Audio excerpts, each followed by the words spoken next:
tous, nous nous trouvons aujourd'hui devant le village Baïsier qui se situe sur la technopole de Sophia Antipolis dans les Alpes-Maritimes.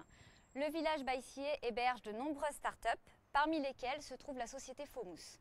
Alors allons sans plus attendre rejoindre Karine qui se trouve auprès de Christiane Varac et Stéphane Varac, les gérants de cette société. Bonjour Christiane, bonjour Stéphane. Bonjour Karine. Bonjour Karine. Merci de nous accueillir dans vos locaux. Nous sommes très impatientes d'en connaître un peu plus sur cette fameuse mousse qui attire toutes les curiosités et nous sommes là aujourd'hui pour vous poser quelques questions sur la création de cette start-up et votre parcours. Tout d'abord, pourriez-vous vous présenter s'il vous plaît? Alors Stéphane Varac et Christiane Varac, nous sommes un couple d'entrepreneurs et nous sommes installés au village Baïséa à Sophia Antipolis. Comment vous est venue l'idée de la création de cette start-up? Pour nous, c'était très important, après avoir commencé le projet au sein d'une structure quasi familiale, de pouvoir rejoindre des locaux professionnels avec un environnement, un écosystème favorable au développement d'une jeune entreprise. Et la start-up est la formule pour pouvoir commencer très petitement et puis ensuite être accéléré et faire développer une entreprise avec des moyens restreints pour un début et ensuite des moyens plus importants. Comment et pourquoi avoir choisi la mousse de parfum? Alors, on a observé pendant un bon moment, en fait, dans l'univers grassois, les professionnels qui travaillent depuis très longtemps sur les produits cosmétiques, sur les produits parfumés. Et étant entrepreneur dans l'âme, on a eu l'idée de revisiter, si on peut dire, le parfum comme un cuisinier pourrait revisiter une recette, un plat. On a eu l'idée de redéfinir en fait une nouvelle gestuelle autour d'un produit finalement très traditionnel et avec une grande histoire. On a voulu repartir de la page blanche. Et on s'est aperçu en fait que chaque année, il y a 1500 nouveaux parfums qui sont proposés sur le marché. Et tous ces parfums sont liquides. Donc on s'est dit comment faire avec moins de moyens, puisqu'on n'est pas une grande marque, comment faire pour pouvoir attirer les regards. 1500 nouveaux parfums, ça veut dire qu'il y en a peut-être 1400 qui ne vont pas survivre. Nous, notre idée, c'était de dire on va choisir une autre gestuelle, on va choisir une autre manière de se parfumer pour essayer de pénétrer le marché différemment. Pourquoi avoir choisi les années 60 sur votre site internet? Alors ça, c'était effectivement un choix délibéré. On est parti sur une formulation, sur une gestuelle, sur un produit assez avant-gardiste. Donc on a pris le parti d'avoir un marketing, d'avoir une communication rassurante. Et les années 60s symbolisent les Happy Days, un environnement qui est rassurant pour beaucoup de personnes. Et ce qui est assez intéressant, c'est que la cible à laquelle on s'adresse, qui est une cible assez jeune, on dit teens and twins, pour des adolescents et un peu plus, oui. Qui n'a pas connu cette période, est finalement extrêmement réceptive au code de cette période. D'accord. Qu'apporte de différent cette mousse de parfum par rapport au parfum classique? Alors un parfum classique contient déjà au moins 80% d'alcool. On sait que l'alcool s'évapore et on sait donc que le parfum ne tient pas très longtemps sur la peau. En plus, avec un parfum alcoolique, on ne peut pas aller au soleil, c'est pas particulièrement bon pour la peau.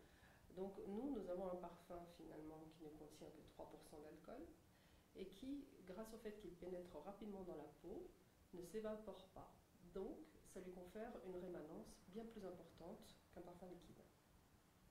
Et j'aimerais rajouter également qu'on a une démarche un petit peu inverse de celle des parfumeurs, puisqu'en fait on n'est pas parfumeur à la base. L'idée c'était réellement de développer un parfum à fonction.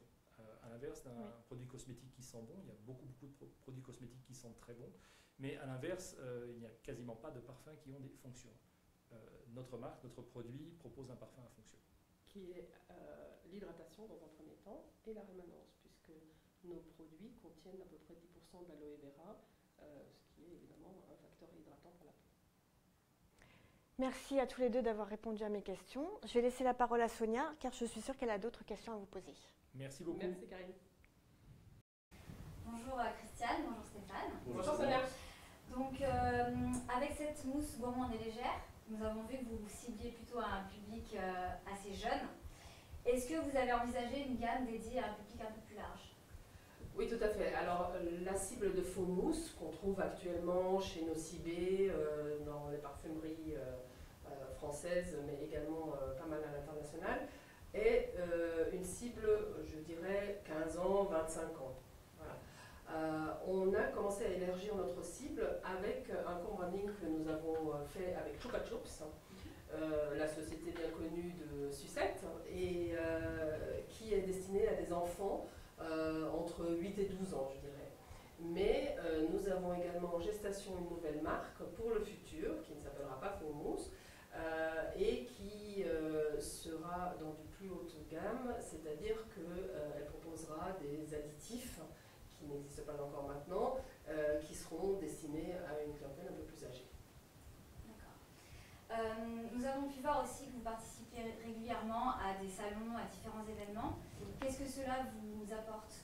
Alors pour nous, c'est vraiment essentiel pour faire connaître la marque, rencontrer nos clients, des distributeurs du monde entier. On a choisi pour l'instant de participer à 2 salons. Le premier, c'est le Tax Free World à Cannes, chaque année au mois d'octobre, où on rencontre des gens véritablement de tous horizons qui nous permettent de faire avancer le produit à l'international. Et cette année, depuis 2019, en mars, nous avons fait notre premier Cosmoprof à Bologne, qui a été un succès absolument incroyable pour la marque. On a exposé durant 4 jours sur une surface assez modeste, on avait 12 mètres carrés, c'était pas grand chose, et on avait tablé sur une trentaine de rencontres à peu près durant ces 4 jours, et au final on a pratiquement eu 190 meetings durant 4 jours. Donc on était extrêmement contents parce que ça a généré beaucoup de contacts commerciaux qui sont en train de se mettre en place. Avez-vous d'autres idées concernant ces mousses ou d'autres projets que vous pourriez partager? Alors, partager certainement pas, puisque c'est encore un secret, mais effectivement, nous avons d'autres idées. Nous travaillons actuellement sur le futur de mousse. Comme je vous le disais tout à l'heure, on aura une gamme pour une clientèle très ciblée qui recherche autre chose que juste une odeur, qui va rechercher des additifs probablement naturel, qu'on est en train d'élaborer avec plein de gens de la communauté de Grasse. Nous avons pu voir cette année que vous avez collaboré avec différentes écoles, dont le master focal de l'université Nice Côte d'Azur. Qu'est-ce que cela vous a apporté? Est-ce que vous pouvez nous partager un peu l'expérience? Qu'est-ce que vous en avez pensé? Pour nous, c'était une grande richesse de partage, justement, de rencontrer des gens aussi de tous horizons, des universitaires, des académiques, des gens qui ont un savoir que nous n'avons pas, très clairement, et qui nous intéresse de comprendre, d'apprendre, de croiser. Faux Mousse n'est pas du tout un produit ou une marque qui prétend,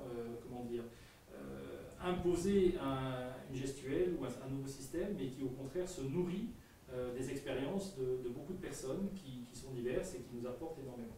Donc nous avons eu beaucoup de chance et de plaisir de collaborer et nous espérons que ça va continuer avec le Master Focal.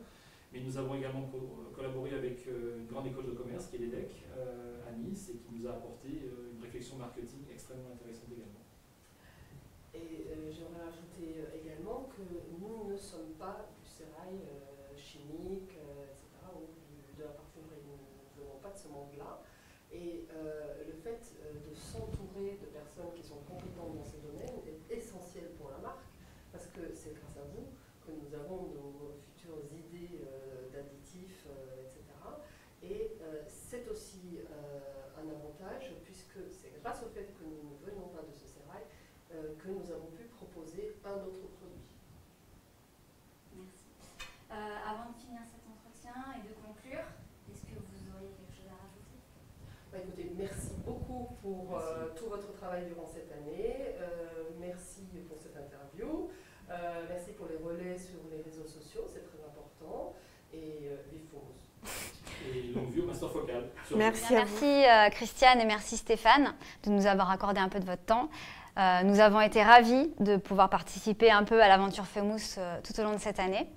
Donc nous vous souhaitons une bonne continuation et de beaux succès à venir pour Faux Mousse avec peut-être de nouveaux projets. Merci beaucoup. Merci à vous. Sonia. Merci beaucoup.